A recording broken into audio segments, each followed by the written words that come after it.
El portal informativo de Fundación para la Promoción del Altruismo, institución de asistencia privada, presenta El lado humano del periodismo, un servicio de anunciación, comunicación altruista, compromiso y servicio.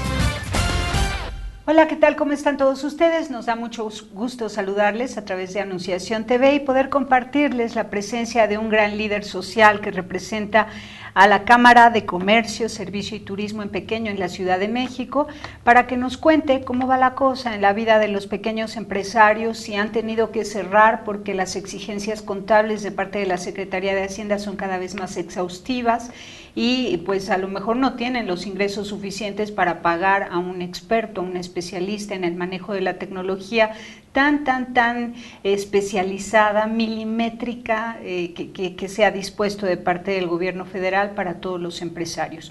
Nosotros hemos sabido de casos de muchos amigos y conocidos que se han quedado sin su negocio, que lo han tenido que cerrar porque les salía más caro sostenerlo que los pocos ingresos que les quedaban como un mínimo remanente para poder pues intentar continuar en el tiempo. Quizás pueda ser falta de capacitación de parte de estos pequeños empresarios, puede ser también que en realidad el sistema de libre mercado ha avasallado de tal manera que como si fuese una aplanadora va pisoteando los derechos de los pequeños comerciantes. Pero para hablar de esto está con nosotros el licenciado Gerardo Cleto López Becerra, él es presidente de Canacope. ¿Cómo estás, Gerardo? Tere, pues muy contento de estar contigo, siempre el venir a platicar, a analizar los diversos actores que intervienen en la vida, no solamente productiva, sino también social de nuestras comunidades. Siempre es un acto que nos invita a la reflexión, pero también a la acción, Tere. Entonces, muy contento de esta invitación, siempre esta oportunidad. Es una oportunidad de reflexionar. Siempre tus invitaciones es una oportunidad de enfrentarnos, de vernos al espejo y de decir, ¿qué estamos haciendo? ¿Qué estamos haciendo bien? ¿Qué estamos haciendo mal? ¿Y qué tenemos que hacer mejor, Tere? Así es. Y es que, bueno, sabemos que en México la economía se sostiene de esos muchos pequeños que trabajan en sus pequeños negocios y, sin embargo, ahora el sistema que se ha dispuesto de parte de la Secretaría de Hacienda que exige el uso experto de la tecnología está haciendo que cierren muchos comercios. Sí, mira, aquí entendemos que definitivamente vamos por dos caminos, tenemos que andar dos caminos, no los podemos desechar. En primero te comento parte de la realidad del pequeño comercio en la Ciudad de México y que es parte de la realidad del pequeño comercio a nivel nacional. Es muy representativo. Es representativo, es el gran sector. México tiene una vocación comercial ancestral. Las comunidades indígenas eran comunidades comerciantes y mucho del poderío, por ejemplo, de los aztecas sí era militar, pero era comercial. El mayor mercado, el mayor tianguis que había en la época prehispánica estaba justamente en Tlatelolco. Cuentan las historias de Bernal del Castillo que no podía recorrer el mercado de Tlatelolco en un solo día. Para poderlo recorrer y para poder ver la variedad de productos, lo tenías que recorrer en varios días. Esto habla pues de la grandeza que representaba el mercado de Tlatelolco en tiempos prehispánicos. Y el otro gen comercial que traemos pues es ni más ni menos el gen español. Digo, simplemente las nuevas rutas se descubrieron las tierras se descubrieron, América se descubrió buscando nuevas rutas comerciales. Entonces, el gen comercial lo traemos en la vena. Cierto que el comercio, y particularmente en México, es una actividad que nace de oficio. Aunque existe la carrera de comercio internacional o la carrera de especialistas en comercio en algunas universidades, esto lo hacen prácticamente como para algunas áreas empresariales de un alto nivel. El comercio, para ser comerciante no se estudia, te lo puedo decir yo que vengo de un padre de un comerciante de tienda de abarrotes. Y entonces mi papá puso su tienda de abarrotes como pudo, como supo, y en la tienda aprendió a comprar y a vender. Y así como le hizo a mi papá, lo hacen casi todos los pequeños comerciantes. Entonces es un oficio, nace en la práctica, y en el fragor es como vamos aprendiendo cómo hacer las cosas. Desafortunadamente, en contraposición con otros países, en donde ser comerciante pertenece a un sector importante, a un sector social. Los burgueses. Pues a quien tiene el poderío, incluso a quien visita, a quien hace turismo, a quien trae productos, a quien hace ofrecimiento. En México ser comerciante es algo como un poco despreciativo, y te lo resumo con esta frase que mi papá me decía recurrentemente: hijo, estudia, porque no quiero que termines como yo, atrás del mostrador, ¿no? Entonces, como que despreciamos mucho este sector, pero es un sector que, como lo decías, es muy importante. Solamente la actividad del pequeño comercio mueve a las grandes empresas. En la Ciudad de México, la actividad comercial mueve más del 87% de la maquinaria mercantil y comercial en la Ciudad de México, se desarrolla por el pequeño comercio. Yo digo que el pequeño comercio es la red de abasto popular más grande que existe. O sea, por ejemplo, tiendas de calzado que encuentras en Iztapalapa o en Álvaro Obregón, no las encuentras tanto en las tiendas, en los centros comerciales, como en el pequeño comercio. El comercio de abarrotes que se realiza en las tiendas de abarrotes, en las tradicionales misceláneas. Ahora, cuando estemos ya en algunas semanas de regreso a clases, el surtir las listas escolares, los libros, los cuadernos, lo hacemos en las papelerías, y en las papelerías que son de barrio. Los chicos que se van a cortar, los niños que se van a cortar el pelo para llevar el casquete corto que le piden en la escuela, lo hacen en la peluquería de la calle. Entonces, lo que te quiero decir es que este conjunto de negocios, que es el que pues es el de gran arraigo popular, es un conjunto para el que no se estudia, no se profesionaliza. Y hoy en día enfrentamos una competencia durísima, descarnada, de dos sectores principalmente: el comercio tradicional, el comercio establecido, el que pone su local, el que hace sus permisos, el que pone su negocio por la inversión, por el ahorro que tiene de su propia familia y lleva a su propia familia a trabajar en ese comercio. Tiene dos grandes competencias, que es, por una parte, la tienda departamental, los centros comerciales, las grandes inversiones, los negocios de franquicias que se unen y en un centro comercial de tales dimensiones llegan, se establecen y empiezan a hacer su actividad mercantil. Y el otra competencia desleal, pues, es el comercio ambulante, o sea, todo este comercio informal que se mueve dependiendo de las zonas en donde haya paso o venta, ¿no? Entonces, esta es prácticamente la realidad. Te la resumo, la realidad, como que el comerciante no está profesionalizado, no tiene identidad en México, muchas veces se avergüenza de ser comerciante y aspira a que sus hijos sean profesionistas y tengan un empleo en una empresa, sin darse cuenta que esa entidad comercial, su tiendita, es una empresa pequeña, pero es una empresa que le da servicio a esa comunidad. Pero dime, ante estos dos grandes competidores, que son los de la economía informal y que son los centros comerciales grandísimos y las cadenas restauranteras o cafeterías transnacionales, etcétera, que llegan y irrumpen la vida de un barrio y cambian toda la dinámica, y los consumidores entonces se llevan por la mercadotecnia, sí, y por la moda, y entonces acuden a estas novedades y dejan en abandono al pequeño comerciante bien instalado conforme a la ley.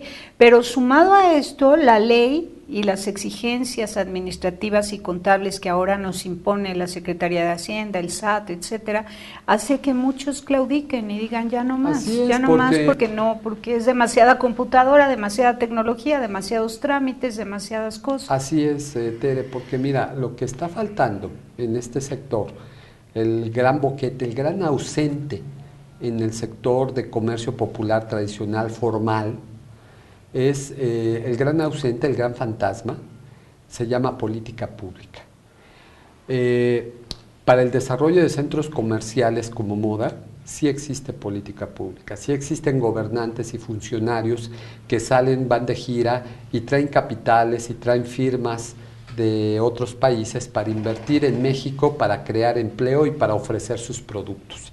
Y se les dan las facilidades para los permisos, se les dan las facilidades para los trámites y se hacen caso omiso de muchos requerimientos con tal de que los grandes centros comerciales vengan, se establezca y de ahí se ofrezca la modernidad, ¿no? Ya somos muy modernos porque las firmas que venden en Francia, en Europa, en otros países, en Estados Unidos, ya las trajimos aquí. Sí, es entonces, como maquillar a México. Exactamente.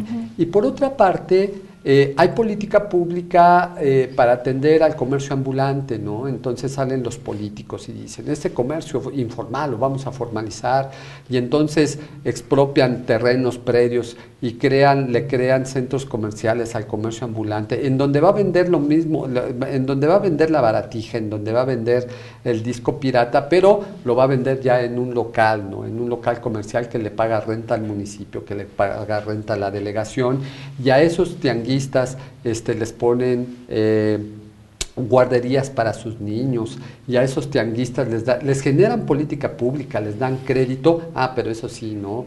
En tiempos electorales los llevan y les pasan lista y les piden la retribución del apoyo que en algún momento el político les dio.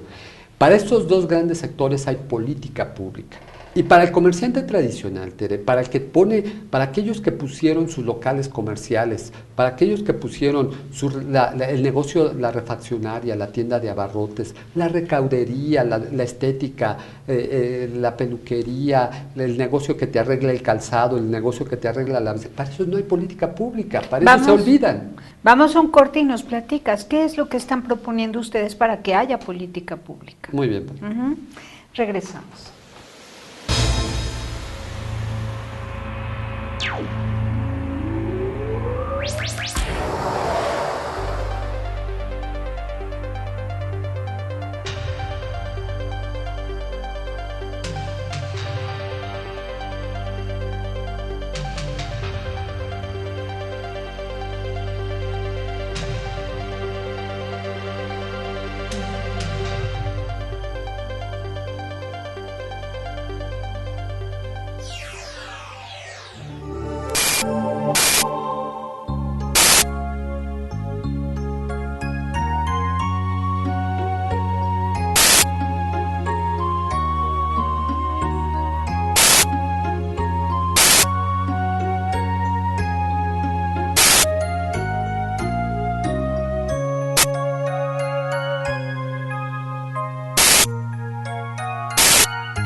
Continuamos con esta conversación y sí les pido que nos ayuden a compartir esta entrevista a través de YouTube, mediante las redes sociales, para que más comerciantes en pequeños se sientan fuertes y respaldados a través de Canacopi. ¿Qué están proponiendo como políticas públicas en favor del pequeño comerciante? Mira, la reforma hacendaria propuesta y aprobada por los diputados del PRI y del PRD en el 2013, a finales del 2013, desafortunadamente no contempló la realidad del pequeño comercio. La reforma hacendaria consideró que todas son empresas y todas las empresas tienen que contribuir de la misma manera y bajo el mismo sistema a el erario. Y entonces desapareció una figura que por décadas en México existió desde tiempos de la Revolución, que fue la cuota única, que por esa cuota estábamos catalogados bajo el régimen de pequeño contribuyente. Entonces, para la propuesta hacendaria, avalada por los diputados y senadores del PRI y del PRD, dijeron, sí, efectivamente, ya basta de pago de cuotas y ahora todos a pagar impuestos conforme a la ley. Y entonces pensaron que todos éramos iguales y que todos podíamos contribuir al erario de la misma forma, o sea, la tiendita de abarrotes con las mismas características, bajo las mismas fórmulas al pago como si fuera una tienda departamental, la estética pequeña como si fuera una gran negocio de belleza y todo esto. Entonces se creó el régimen general. Pero bueno, ya en algún momento en el Zipizape dijeron, bueno, vamos a crear un régimen especial, que va a ser régimen de incorporación, en el cual durante 10 años a los pequeñitos que pagaban cuota única les vamos a enseñar a pagar todos los impuestos que tienen que pagar. Este régimen va a durar 10 años y al final de esos 10 años, al principio no van a pagar nada, el segundo año van a pagar el 10% y así los vamos a llevar de porcentaje en porcentaje, enseñándoles a pagar lo que deben de pagar de impuestos para que al final paguen los impuestos como si fueran una grande empresa. Esto no es otra cosa, Tere, más que no conocer la realidad de la pequeña y de la mediana empresa. ¿Y qué esfuerzos hicieron ustedes para impedir que se aprobara esa ley? Nosotros hablamos en las reuniones, en las sesiones de la Cámara de Diputados, nos reunimos con funcionarios de la Secretaría de Hacienda, pero ninguno de los esfuerzos, ninguno de las negociaciones que los sectores empresariales quisimos tener para evitar que esta reforma hacendaria nos impactara negativamente, tuvieron fortuna, fueron muy pocas. Recordarás que simplemente aquella negociación sobre cobrarle impuestos a las escuelas fue la que se echó para atrás, pero de ahí en fuera casi toda la reforma hacendaria pasó con el bloque de aprobación del PRI y del PRD y estuvieron muy contentos los diputados del PRD porque dijeron, no, así todas las empresas van a pagar impuestos, sin darse cuenta que el mayor número de empresas es la empresa pequeña y la empresa mediana. Y que la ley está hecha para grandes. Y que además la ley estaba hecha para grandes y que no son los mexicanos los grandes evasores de los impuestos, porque el empresario es evasor de impuestos, ¿sí? Demuéstramelo. O sea, el empresario mexicano, que es el mayor número de empresarios, no es evasor de impuestos. Aquí el asunto ya se creó el régimen de incorporación fiscal, que este año ha tenido cantidad de tropiezos, que este año simplemente la primera declaración de un pequeño comerciante del régimen de incorporación fiscal se ha postergado 2 veces y estamos en el mes de julio y en el mes de julio es el primer mes en el que se deberá de presentar la primera declaración. ¿Y qué nos encontramos en el sector? Nos encontramos una gran incertidumbre porque tratar de llevar a un comerciante, a un pequeño empresario que por décadas, por años, por generaciones pagó cuota única y tratarlo de llevar en cosa de meses a un pago de impuestos, calculando, poniendo tus cálculos de lo que compras, de lo que vendes, tus facturaciones, tus notas que tienes que deducir. Todo electrónicamente. Cuando no has llevado computadora, cuando no, 1 de cada 9 negocios en pequeño tiene computadora. Entonces, uno de cada 9. Uno cada 10 negocios, Tere. Sí. O sea, 9 negocios no tienen computadora, no están familiarizados con el manejo del sistema, pues mucho menos con el tema de el manejo de los programas para la contribución hacendaria. Entonces nos hemos encontrado, lo primero que nos hemos encontrado es un gran desconcierto, nerviosismo. Otra cosa que hemos dicho es que ningún negocio se tiene que cerrar por el tema hacendario fiscal, o sea, ningún negocio se debería de cerrar por el temor de pagar impuestos. La gente tiene que adecuarse. Ni por el temor de no saber usar la tecnología. Ni por el temor bien de saber usar la tecnología, porque entonces estaríamos enfrentando a un importante número de comunidades, por ejemplo, rurales o indígenas, personas que tienen un nivel educativo muy básico, que no pueden realizar actividad comercial porque no saben de comercio electrónico, ¿no? No puede ser esto. La actividad comercial se tiene que realizar sobreponiéndose a estos obstáculos, a estas barreras. Y lo que hemos dicho en Canacope, en la Cámara de Comercio en Pequeño de la Ciudad de México, es que ningún negocio se debe de cerrar por el tema hacendario. Hemos dialogado, hemos mantenido durante todo este año un diálogo con las autoridades, porque lo que nosotros queremos es que se confeccione un traje a la medida.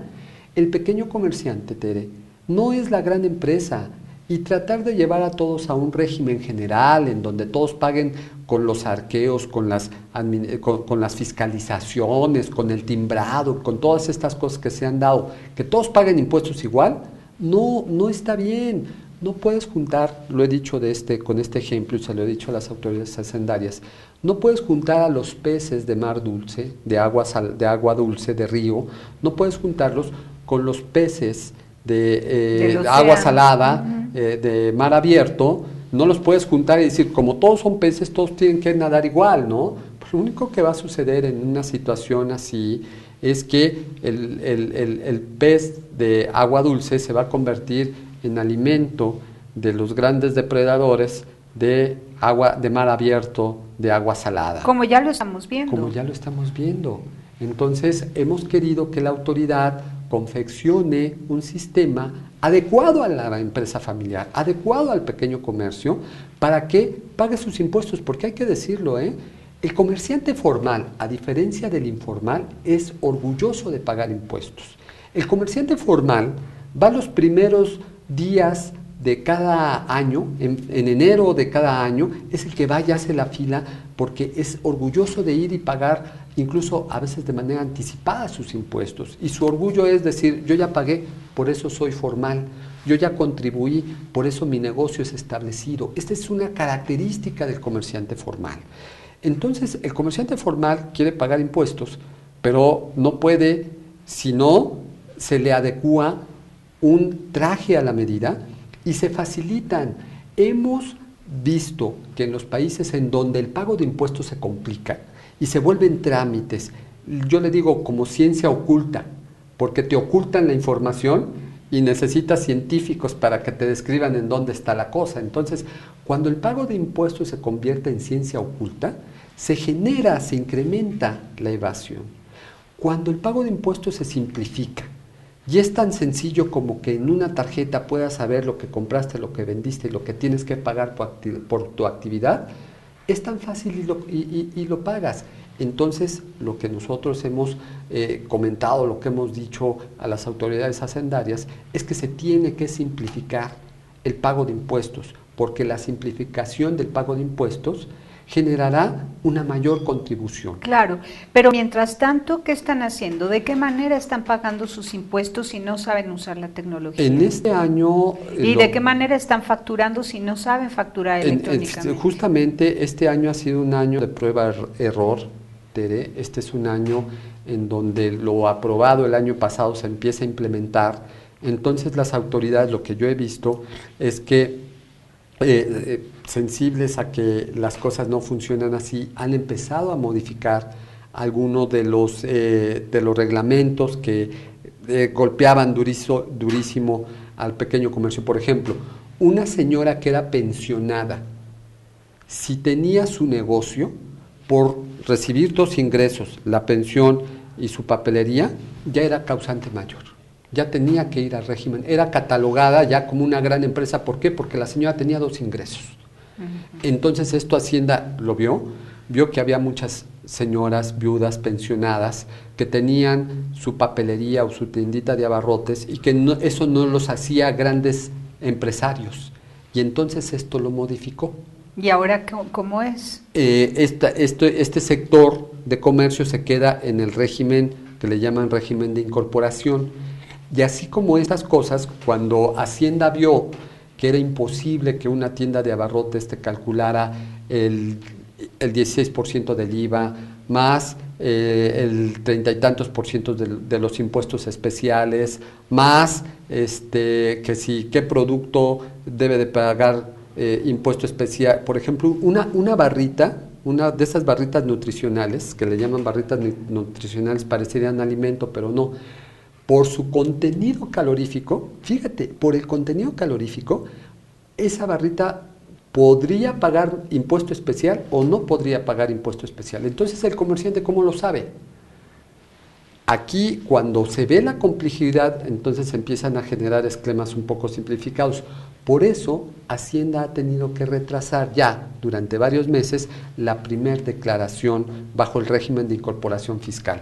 ¿Que se va a hacer hasta cuándo? En el mes de julio, todos los que se dicen que son 4 millones de causantes que quedaron en el régimen de incorporación fiscal. ¿En el DF? A nivel nacional. A nivel nacional se me hacen muy pocos. Pues lo que Hacienda tiene en número es que son un poco más de 4 millones de causantes que quedaron, que eran pequeños comerciantes o empresa familiar que pasaron al régimen de incorporación fiscal.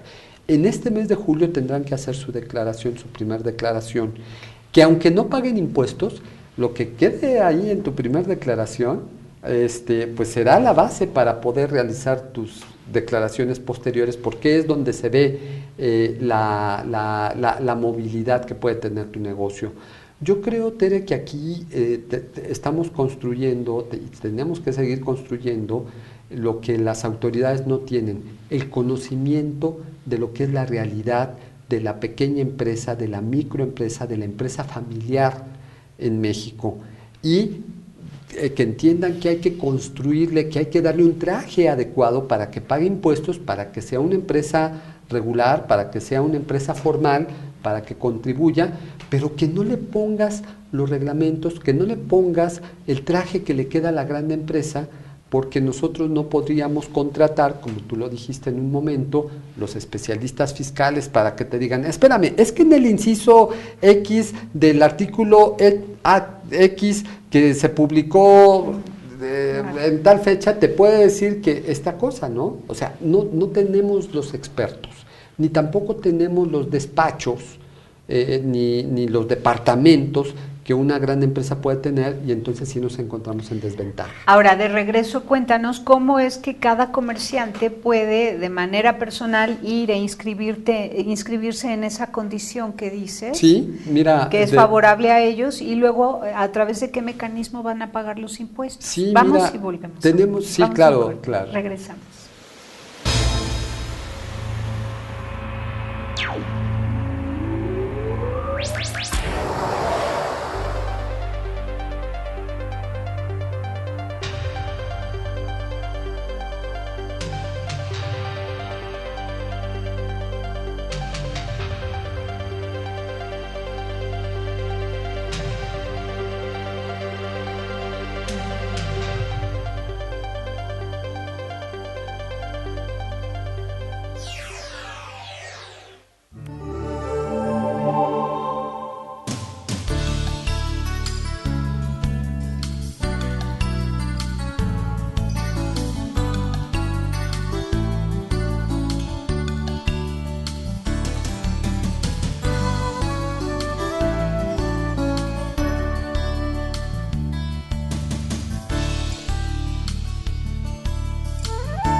Bueno, ¿qué tal si nos dices cuántos han cerrado el negocio en este año 2014? En el 2014 nosotros registramos en el primer trimestre que alrededor, en la Ciudad de México, de alrededor de 180,000 pequeños comercios, la tendencia a cerrar el negocio por los riesgos, los problemas fiscales hacendarios, era de aproximadamente el 30%. ¡Qué duro! Entonces, estamos hablando que una tercera parte del pequeño comercio tenía desconfianza del régimen de incorporación fiscal, y ante la posibilidad de que me saliera más caro la operación y el pago de impuestos, o como lo dice la gente de manera popular, pues no voy a estar trabajando para el gobierno, ¿no? Entonces la tendencia era mejor cierro y me dedico a otra actividad, y esa otra actividad es la informal. Nosotros lo que le estamos diciendo a la gente es que no cometa el error de cerrar su negocio, que no le tenga miedo, y que tenemos que hacer lo necesario para enfrentar los problemas fiscales hacendarios. Este traje que nos pusieron, que no es a la medida, tenemos que empezarlo a recortar de forma que nos quede, de forma en que sea un traje que podamos usar.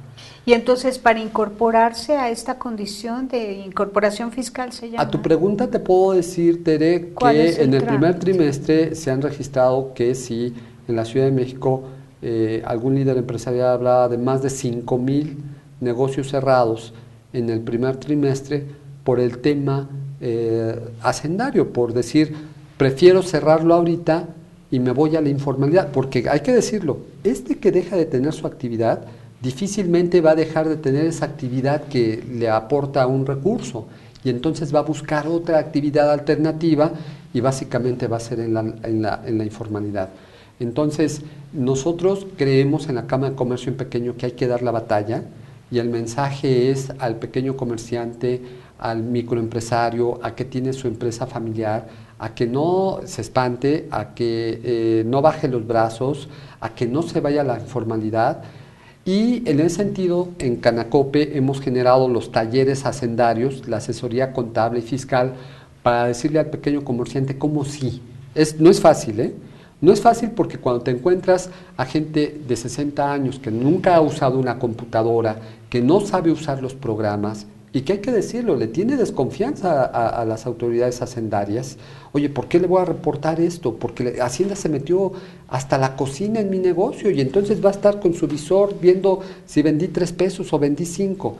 Lo que le tenemos que decir a ellos es que no bajen los brazos, no se vayan a la informalidad. En la Cámara de Comercio en Pequeño hemos generado los talleres, los cursos, para decirles cómo sí se puede hacer, por una parte.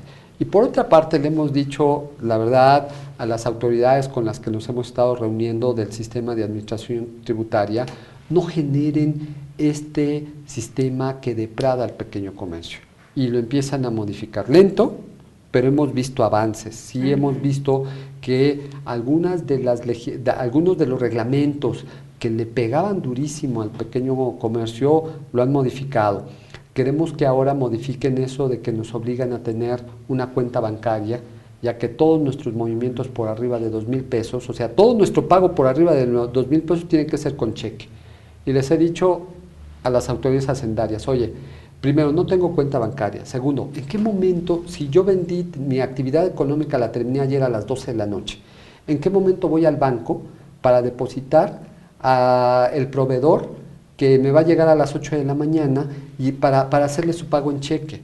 ¿O en qué momento, si mi venta de la mañana la estoy utilizando para pagar en la tarde, en qué momento corro al banco para hacer el depósito en cheque? O sea, por favor, no me pongas esas cosas tan absurdas, que pueden ser eficaces para una empresa mediana o una empresa que tiene grande, mucho personal, que tiene personal, claro, y que tiene y hace transferencias bancarias, pero no para mí. Yo no voy al banco, a mí ni tiempo tengo, yo pago en cash. Entonces no me compliques la operación de mi negocio así, no me compliques la operación de mi negocio si me tengo que pasar 4 horas, más de 4 horas sentado, poniendo a ver cuánto vendí tal día, y cuánto compré tal día, y cuánto vendí tal día, y cuánto compré tal día, para ver cuánto te voy a pagar de impuestos. No me pongas a hacer tu talacha.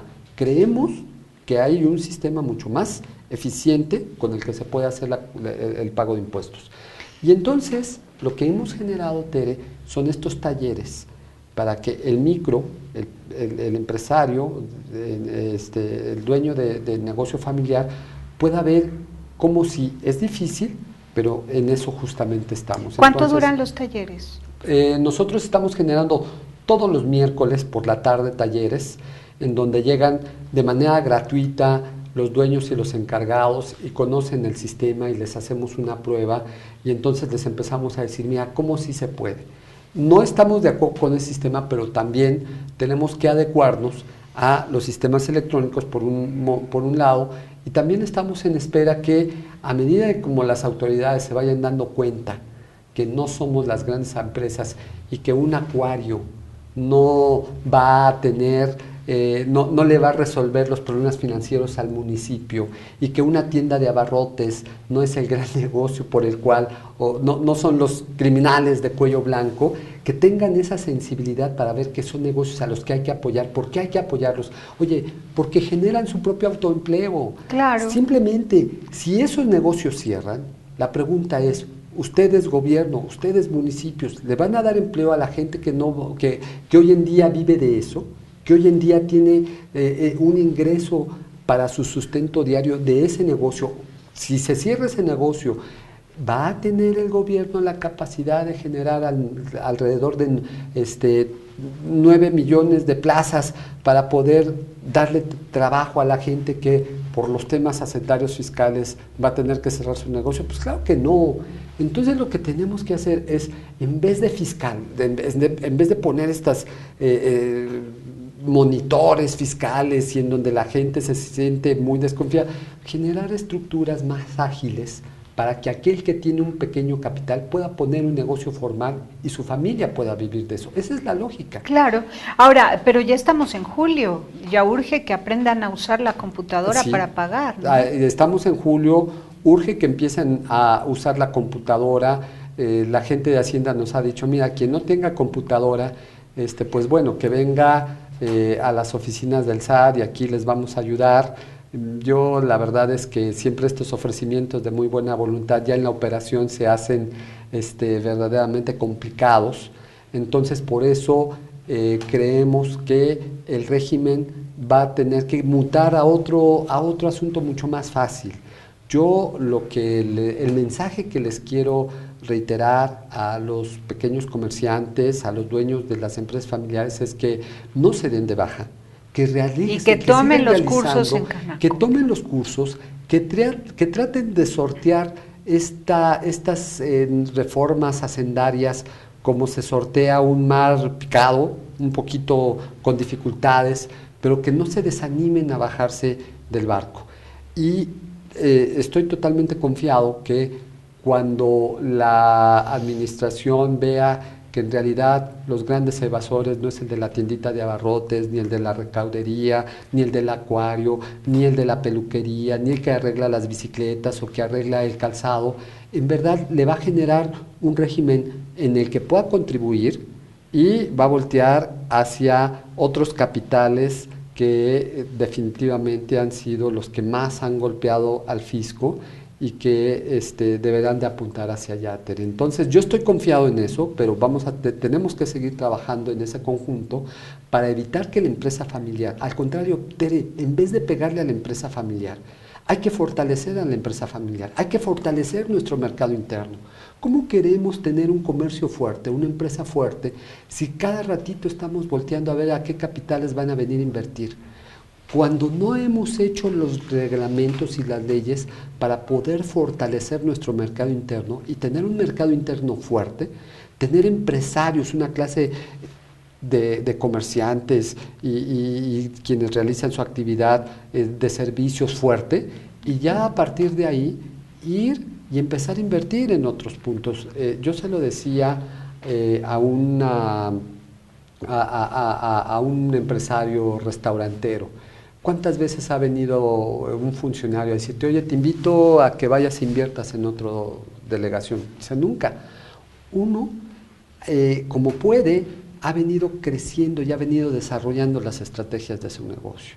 Admiramos a los grandes empresarios, pero no vemos que tenemos una clase empresarial y comercial muy amplia, de mucho esfuerzo y de mucho sacrificio. Y que ha optado por la libertad, ¿no? Que opta por la libertad. Por la libertad de vivir en familia y de estar al pendiente de su hogar al mismo tiempo que tener un negocio. En cambio, esos grandes empresarios nunca ven a su familia. Lo que necesitamos son políticas públicas dirigidas a ellos, trajes a la medida, que los desarrollen. Muy bien.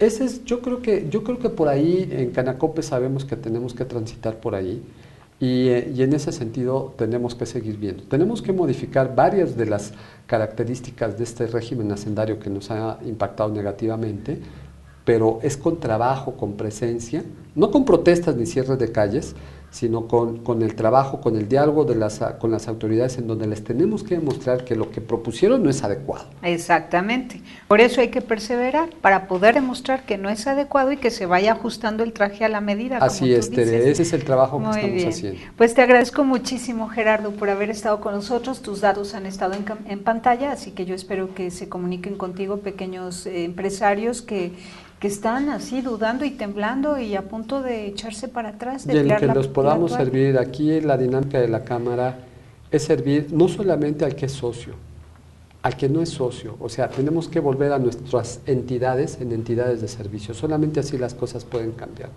Muy bien, muchas gracias. No, gracias a ti. Pásela bien haciendo el bien, hasta la próxima. Sí hay soluciones, aquí en el portal informativo de Fundación para la Promoción del Altruismo, Institución de Asistencia Privada. El lado humano del periodismo. Un servicio de anunciación, comunicación altruista. Participa en Facebook, Todo México Somos Hermanos, y síguenos en Twitter, @somos_hermanos.